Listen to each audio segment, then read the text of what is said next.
Hi everyone, I am Kate, and on this video, we will be discussing about cultural blending.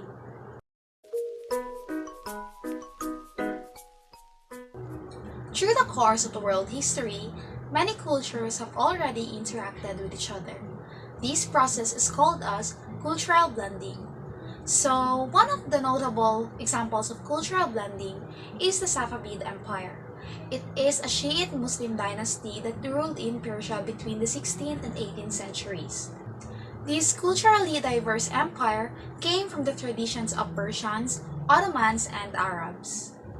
A culture is exposed to technologies, foods, and lifestyles that are not exactly like its own every time it interacts with another. Cultural blending frequently starts at continental crossroads, trade routes, ports, and the borders of countries. Societies that are able to benefit from cultural blending are those that are open to new ways and are willing to adapt and change. Now, let us know the different causes of cultural blending. The first one is migration. It is the movement of a person from one place to another. These can cause cultural blending since people who migrate can showcase their own culture or tradition to the new place and to the people they interact with.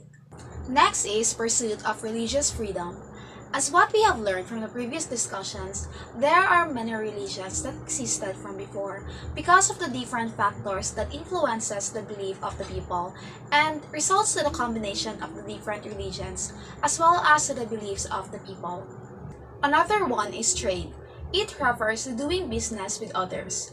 People would learn something from exchanging things with others, and these products or services can influence their lifestyle and the way of living, which can result to cultural blending. Lastly, conquest can also cause cultural blending. By discussing history, we have learned that there are countries or groups who have conquered a certain country or area in order to make it as their own. Through this, people might adopt or might be influenced by some of their conquerors' culture and tradition, and later on, it became a part of how they lived their lives. The merging that helped create the Ottoman civilization, which you just learned about, depends on some of these activities. The Turks were driven to expand their empire since they were surrounded by the Byzantine inhabitants. Due to the Ottoman Empire's location on a major trade route, there were possibilities for a cultural exchange. The finest foreign artists and scholars were invited to Suleiman's courts because of his passion in learning and culture. They introduced the empire to fresh ideas in the literature, art, and education.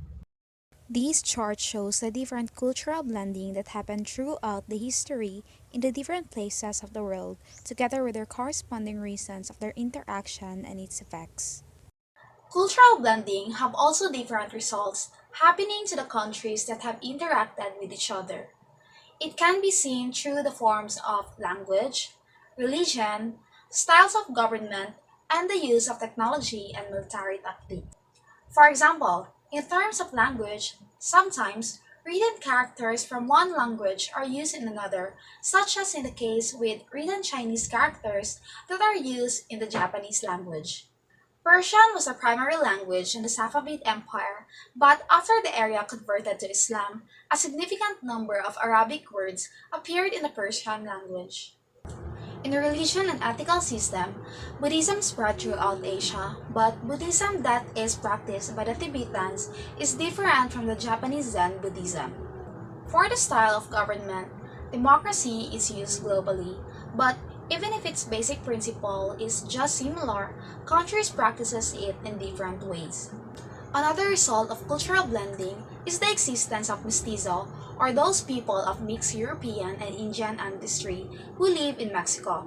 It is an example of racial or ethnic blending that caused by the mixing of cultures. Cultural styles can be introduced into or adopted into both art and architecture. For example, both the tiles and the carpets of Safavid Empire and European paintings have Chinese creative characteristics. And that's the end of my discussion about cultural blending. I hope you have learned something. Thank you and stay safe. Magandang araw sa lahat. Ako nga pala si Marco Diansen Lorenzo. At ngayon ay tatalakayin natin ang tungkol sa The Safavid Built an Empire.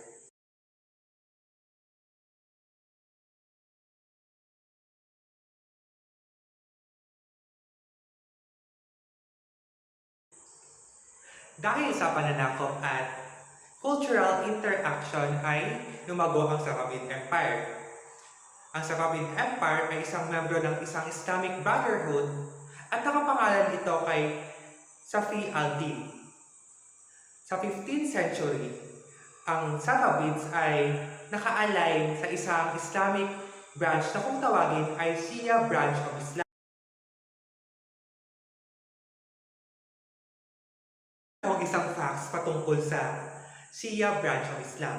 Ang Shia branch of Islam ngayon ay pangalawa sa pinakamaraming follower ng Islam ngayon. Meron sila 10 to 15% na followers ngayon ay kumagitna sa tatlong imperyo. Una ay ang Ottoman Empire, pangalawa naman ang Uzbek tribal people, at pangatlo naman ay Mughal Empire, na kung kaya dito ay inuuna ng Safavid Empire na palaguin ang kanilang manpower or mga army upang maipagtanggol ang kanilang sarili sa iba't ibang threat ng tatlong imperyo.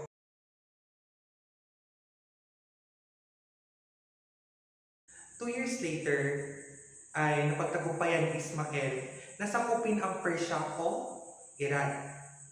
At kung kaya ay nakuha niya ang titulo na sa Asian Persian na siya or king.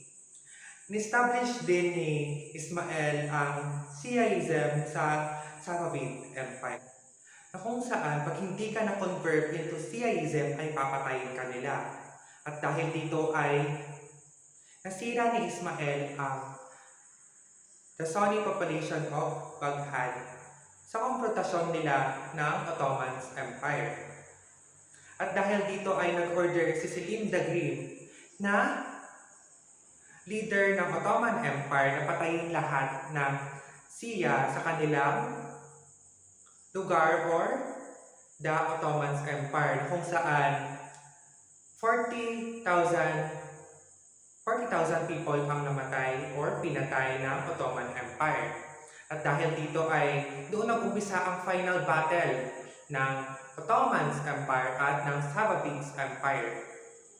At kung tatawagin natin din is the Battle of Chaldiran in 1540. The Ottoman Empire uses artillery, na kung saan dito ay natalo nila ang Safavid Empire. Dahil sa pagkatalo ng Safavid Empire ay naglagay ito ng boundary na kung saan tatawagin natin ngayon Iran at Iraq. Merong anak. Ang pangalan ng kanyang anak ay si Tamas. Si Tamas ay nalaman ang pagkatalo ng Safavid sa Chaldiran. At dahil dito ay inadapt ni Tamas ang paggamit ng artillery sa pakikipagdigmaan. At dahil dito ay na-expand ni Tamas ang kanilang military forces sa Caucasus Mountains, northeast of Turkey. At dahil dito ay kinonvert ni Tamas ang mga Christians into Shia. At si Tamas ang naging dahilan sa pagtungo ng Safavid Empire sa the golden age of the Safavids. Ayun lamang po at maraming salamat. Good day everyone, I'm Gian Rose G. Villamina and this is my video report on SSE 208 World History 2. We will gonna continue the report of Mr. Lorenzo, and at this moment, we will gonna talk about the Safavid Golden Age. A Safavid Golden Age. In 1587, Shah Abbas or Abbas the Great took the throne and helped create a Safavid culture and golden age that drew from the best of the Ottoman, Persian, and Arab worlds. Reforms. Shah Abbas reformed aspects of both military and civilian life. He limited the power of the military and created two new armies that would be loyal to him alone. Both armies were equipped with modern artilleries. 1. Army of Persians. 2. Army of Christians North that Abbas recruited and modeled after the Ottoman Janissaries. Abbas also reformed the government. He punished corruption severely and promoted only those who can prove their competence and loyalty. He hired foreigners from neighboring countries to fill positions in the government. Abbas brought members of the Christian religious orders to the empire to convince the European merchants that his empire was tolerant of any religions. As a result, Europeans moved into the land, then industry, trade, and art exchanges grew between the empire and the European nations. The new capital. The Shah built a new capital at Isfahan. The design covered 4.5 miles and was considered as the most beautiful city in the world. It was a showplace for the many artisans, both foreign and Safavid, who worked on the buildings and the objects on them. For example, 300 Chinese potters produced glazed building tiles for the buildings in the city. Also, American wove carpets. Artworks. Shah Abbas brought hundreds of Chinese artisans to Isfahan. They worked with the Safavids and produced intricate metalwork, miniature paintings, calligraphy, glasswork, tilework, and pottery. The collaboration gave rise to the artwork that blended Chinese and Persian ideas. The decorations beautified the mosque, palaces, and marketplaces.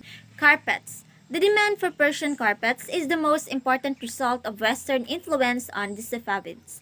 It changed the carpet weaving from a local craft to a national industry. At the beginning, the carpets reflected traditional Persian themes. The design incorporated new themes as the empire became more culturally blended.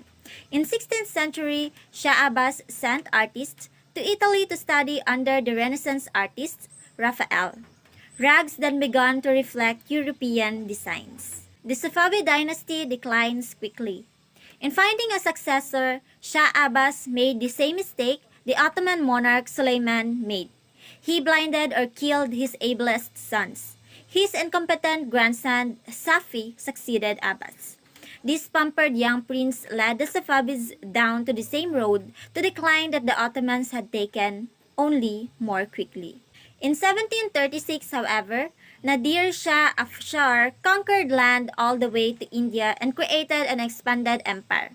But Nadir was so cruel that one of his troops assassinated him. With Nadir Shah's death, the Safavid empire fell apart.